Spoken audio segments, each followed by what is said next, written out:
We all know the general pattern of life. One day we are born, and one day we die. Everything that unfolds between those 2 points is what we experience and understand. But what came before our birth or what will follow after death remains completely unknown. Because of that, it becomes difficult to define the real purpose or value of our existence. If we don't truly know how or why we came into being, how can we claim to understand why we're here at all? Human uncertainty about past and future. Similarly, if our destination and future form are mysteries, how can we judge whether what we do today carries any true meaning? It's this uncertainty, about both where we came from and where we're headed, that keeps the question, what is the meaning of life, alive in human thought. For as long as we've been self-aware, we've never found a universal answer. Still, people across cultures and generations have sought comfort in various beliefs and philosophies that help ease the unease this question brings. In many religions, there's a belief that a divine being created the universe, placed us within it, and that our actions in this world determine the nature of our eternity afterward. Others find meaning in the relationships we form, in the love shared with family, friends, and those close to us. Some see the very act of living, existence itself, as the purpose. But for nihilists, life holds no inherent meaning. Every action, every emotion, and all forms of suffering or joy are viewed as entirely without purpose. What is nihilism? The belief in nothing. This is the essence of nihilism, the belief in nothing. At some stage in life, many people encounter nihilistic thoughts. A deep sense of purposelessness may surface, a feeling that life lacks direction or value. This often happens when old beliefs begin to crumble, yet new ones haven't fully formed. It's that transitional phase, when you start letting go of what you were taught and begin building your own understanding of the world. And often, this shift begins with a single question: why? A simple one-syllable word capable of shaking everything you've taken for granted. It can feel like the ground beneath you is dissolving, like quicksand, pulling you into the doubt that maybe your life isn't what you believed it was. Take a moment to reflect on your core beliefs and ask yourself, why? Why do you believe these things? Where did those ideas come from? Who taught them to you?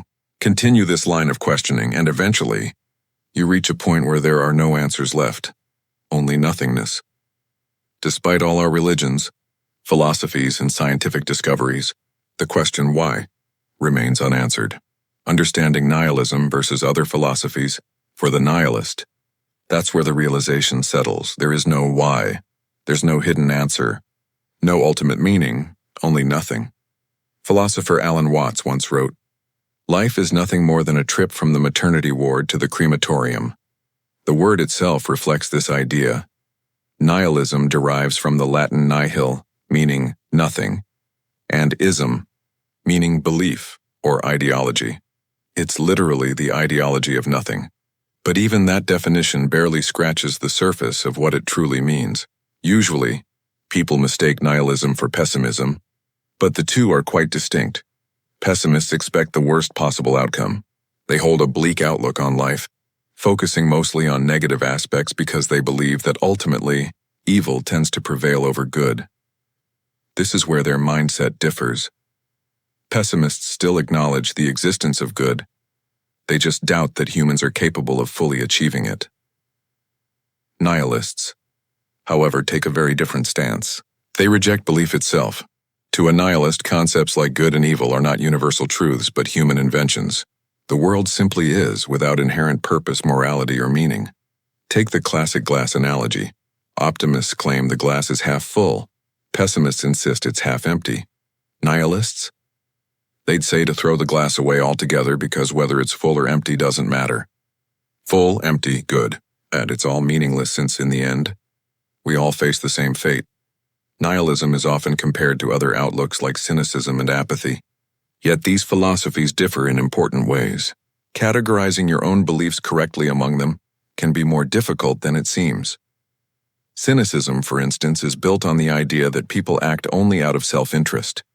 Cynics believe no one truly acts with pure or altruistic motives. They have little faith in humanity, viewing all human behavior as driven by personal gain. Still, This mindset implies that goodness exists, just not within humans themselves.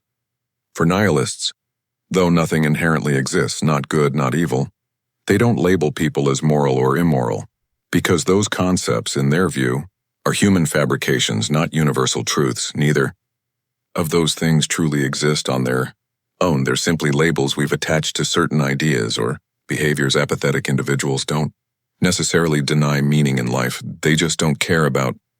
They might accept that purpose exists, yet it doesn't concern them enough to act on it. Nihilism, however, takes a different stance. It suggests that there is no higher plan, no inherent purpose, and therefore, nothing to believe in. Everything lacks meaning. This leads to what's often called the paradox of nihilism. If you believe in nothing, then that nothing becomes the very thing you believe in. But once you start believing in something, even if it's nothing, it's no longer nihilism. That contradiction makes the philosophy both intriguing and confusing. Unlike many other philosophical systems, nihilism didn't begin as a purely academic concept. It actually emerged first in literature before it developed into a recognized philosophy. Because of this origin, its definition has never been entirely fixed or universal.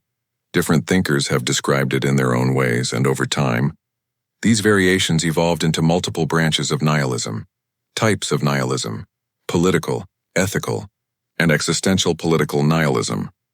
Political nihilists argue that for humanity to truly progress, all existing political, social, and religious structures must be dismantled. Only through complete destruction of the old order can real freedom and progress emerge. Ethical nihilism. Ethical nihilism denies the existence of absolute moral values. Right and wrong, in this view, are just social constructs, temporary rules societies create. If humanity seeks total individual freedom, these moral boundaries must be disregarded. Under this philosophy, people are free to act however they choose.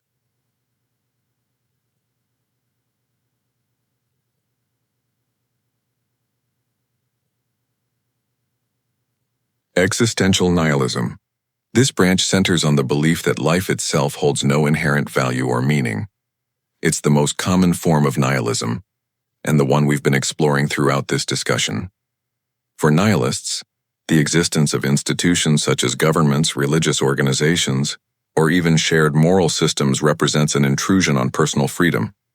If we cannot act without restriction, if there are limits to what we can or cannot do, then can we truly call ourselves free? Or are we perhaps restrained by invisible mental chains that we follow without knowing why? Why nihilism? Facing the why. Question: one evening while scrolling through Reddit, I came across an interesting moral dilemma. If you had to choose between saving your pet or a stranger, who would you save? Unsurprisingly, the majority of people said they'd save their pet. When one user challenged that decision, asking, "Why do you believe a human life holds more value than that of an animal?" no one could offer a solid answer.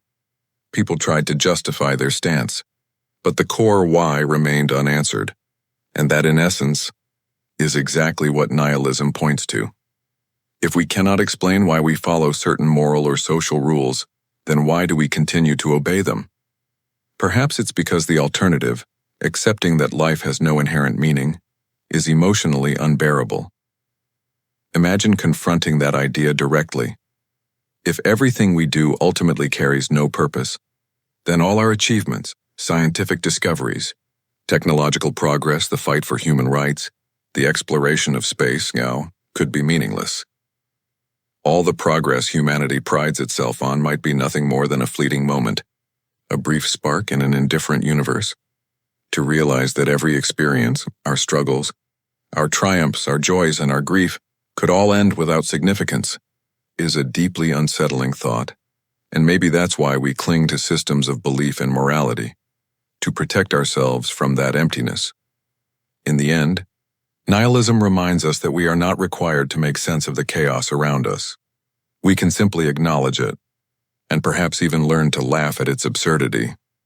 Friedrich Nietzsche's view on nihilism. Friedrich Nietzsche was a unique philosopher because he stood both for and against nihilism simultaneously. In support of it, Nietzsche argued that there is no inherent structure or objective order in the world, only the one we construct for ourselves. He once stated, "Every belief, every considering something true is necessarily false, because there is simply no true world."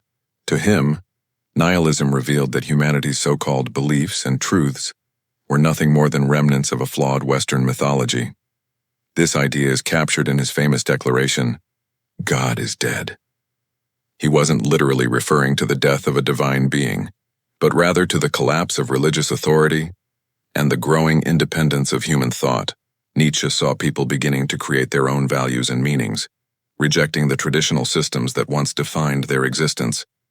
However, Nietzsche also warned against nihilism. He believed that as society embraced this void of meaning, civilization would move toward inevitable collapse, a moral and cultural catastrophe. In his words, it was like a river reaching its end. History has shown echoes of this prediction. The downfall of great civilizations often follows the decay of their shared values. When cultural traditions, moral codes, religions, and even economic systems lose their grounding, a sense of nothingness takes hold. If nothing truly matters, if we are merely temporary arrangements of atoms, then on what grounds can we condemn atrocities such as slavery, apartheid, or nuclear warfare? What moral framework allows us to call Adolf Hitler one of the most evil figures in history for attempting to erase an entire culture? Deep down, most of us instinctively recognize that these acts are inherently wrong, proof that meaning and moral truth, whether created or discovered, cannot simply be dismissed. But the real danger lies in the fact that when we cannot logically explain why we feel a certain way, it becomes nearly impossible to persuade others to share our perspective, and that was precisely what Friedrich feared. Many still hold him partly responsible for the ideological foundations that later influenced the Nazi era. Even though he recognized these risks, he continued to advocate for nihilism. He believed that if humanity could endure the collapse of existing systems caused by nihilism, we could eventually rebuild with a renewed sense of purpose. For him, progress required the creation of a new moral framework, one free from the biases and constraints of past traditions. After all, demolishing an old house shouldn't leave you without shelter. It should give you a chance to construct something larger and stronger in its place. Take a moment to look around, especially at today's digital landscape. It seems that humanity might once again be approaching a wave of modern nihilism, contemporary nihilism in modern society. Consider this: religion no longer defines what is morally acceptable for many people. Long-standing cultural and ethical standards are being questioned or discarded, replaced by self-defined values. Practices that once seemed unacceptable now have dedicated groups defending them passionately, claiming their right to act as they please. And realistically, why shouldn't they? That's the question we struggle to answer. As society keeps pushing boundaries, the distinction between right and wrong becomes increasingly blurred. Eventually, we may reach a point where no one can confidently tell another they're mistaken, because by what standard would they be? William Shakespeare once wrote, "Life's but a walking shadow, a poor player that struts and frets his hour upon the stage and then is heard no more." It is a tale told by an idiot, full of sound and fury, signifying nothing. If life truly lacks inherent meaning, then perhaps our best response is to make the most of it. Instead of debating whether the glass is half full or half empty, we might as well discard it altogether and drink straight from the source until our thirst is quenched.